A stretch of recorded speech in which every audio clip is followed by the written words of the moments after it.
जो प्रेस वार्ता का आयोजन किया गया है, क्या उद्देश्य है इसका? उद्देश्य यही है कि हम ये चाहते हैं कि प्रदेश भर के जो अभी विधायक दलों की बैठक हो रही है, हमारे क्षेत्र के और हमारे ज़िले के जो विधायक हैं, मैं उनसे वार्ता भी की हूँ, मुलाकात भी की है और बात भी की है कि आप विधानसभा में हमारे वर्ग की जो गिनती नहीं होती है, जो बिहार की सरकार ने करवाई है, ताकि आंकड़े सबके सामने आ सकें और उसके हिसाब से फिर योजनाएं और उनको हिस्सेदारी की बात की जा सके। जैसे कि आपने बताया कि मैंने बात की, तो क्या रिस्पॉन्स मिला उनकी तरफ से आपको? देखो, मैंने अभी एक मेरे पास उसकी फ़ोटो कॉपी भी है, प्रति फैक्स है।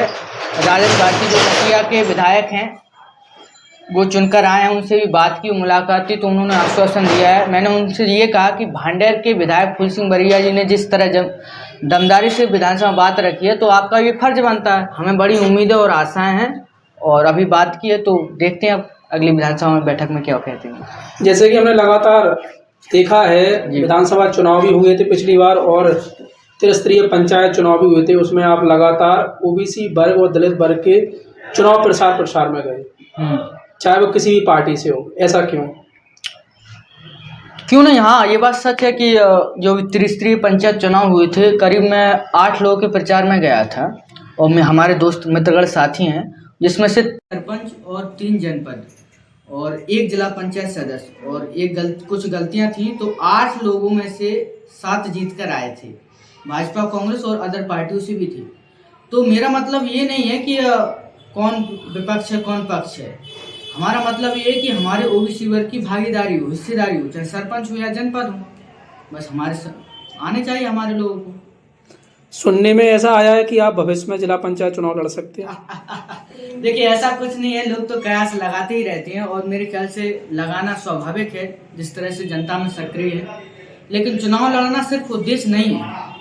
हमारा मिशन है विचारधारा, हमारा मिशन है लोगों को सही और गलत की जानकारी पता चले, उन्हें अपने वोट बैंक की ताकत पता चले कि हमारे आज दतिया में देखें तो सरपंच सबसे ज़्यादा है, जनपद भी ओबीसी के निकल कर आते हैं, लेकिन जब बात आती है विधायक बनने की तो टिकट से आप दरकिनार कर दिए जाते हो। ये कि आप मलाई दर का पद जो है ना आप ले ले, तो सरपंच जनपद का हमें दे देते हो।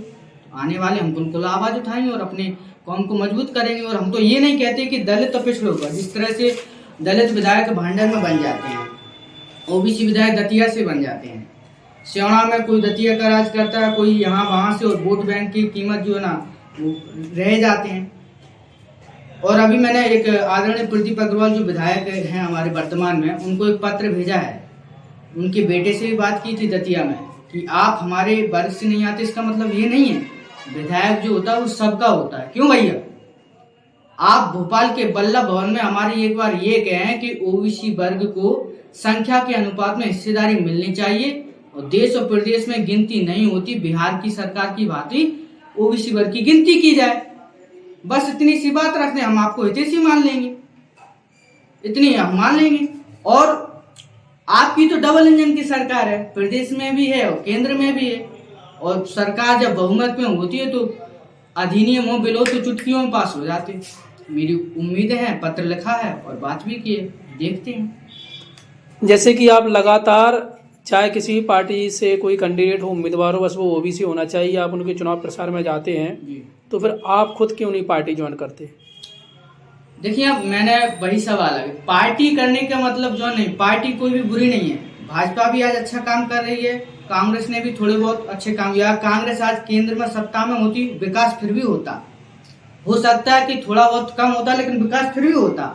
लेकिन हम ये कहते हैं, जिस तरह से कांग्रेस की आपने बात की है, कांग्रेस सियासत के समुद्र में जो टाइटैनिक की भांति डूबी है, वो अपनी वजह से डूबी है। आपने संख्या के अनुपात में बहुत से प्रत्याशी ऐसे थे जो ओबीसी समाज से थे, कुछ कुशवाहा थे, यादव, तो उनको टिकट नहीं दिया। टिकट देते आप किले महल वालों को, ऐसे थोड़ी जीत पाएंगे आप। अब जनता जागरूक हो चुकी है, लेकिन फिर भी मुझे उम्मीद है कि सुखलाल पुत्र आदरणीय डब्बू कुशवाहा जी, जीतू पटवारी जैसे यंग लोग इस मूर्छित कांग्रेस को पुनः जीवित कर सकते हैं प्रदेश स्तर पर, मुझे ऐसा लगता है। तो ऐसा कुछ नहीं है, राजनीति है, चलती रहती है। जैसे कि आपने कहा कि कांग्रेस डूब चुकी है, तो कहीं ना कहीं 2023 का जो चुनाव हुआ है, उसमें जो हार मिली है कांग्रेस को, तो आप क्या मानते हैं? देखो, हार के कुछ कई सारे कारण होते हैं, लेकिन हर बात पर आलोचनात्मक दृष्टिकोण रखना ये मुनासिब नहीं है। लेकिन मेरा कहना सिर्फ इतना ही है कि कहीं ना कहीं जो पार्टी आलाकमान, जो हाईकमान थी, उन्होंने टिकट वितरण में जो गिनती की, क्योंकि लोगों में रोष था, लोगों में आपत्ति थी, क्योंकि लगातार 20 साल से रहने से जनता भी जो ना त्रस्त हो जाती है। और पिछड़ा वर्ग के मुख्यमंत्री थे, उन्होंने हमारे ओबीसी वर्ग की जनगणना नहीं की, न ही संख्या के अनुपात में हिस्सेदारी आई। तो बदलाव तो जनता चाहती थी, लेकिन टिकट जो वितरण किए हैं वो सही ना हो पाने वजह से कांग्रेस इस रसातल में डूब चुकी है। आने वाले लोकसभा चुनाव के बारे में क्या कहेंगे? लोकसभा चुनाव के मेरा कहना यही है, जो आपके हक की आवाज रख सके संसद में, जो आपके लिए लड़ सके। ऐसा नहीं हो कि अभी मैं किसी पर सवाल नहीं उठाना चाहूंगा। 1 साल में सांसद के लिए 5 करोड़ रुपया आते हैं केंद्रीय निधि से। आप देख सकते हो क्षेत्र में क्या विकास हुआ। आप तो पत्रकार हो, आपसे ज़्यादा तो मैं जान नहीं सकता हूँ, ये बताने की मुझे आवश्यकता नहीं है। और फिर जनता जनार्दन है, जनता ईश्वर का रूप होती है। अच्छे अच्छे हमारे अब दतिया से देख सकते हो, जो राजनीति के चाणक्य कहे जाते थे, उनको तक दो वो दिया, जनता तय करेगी।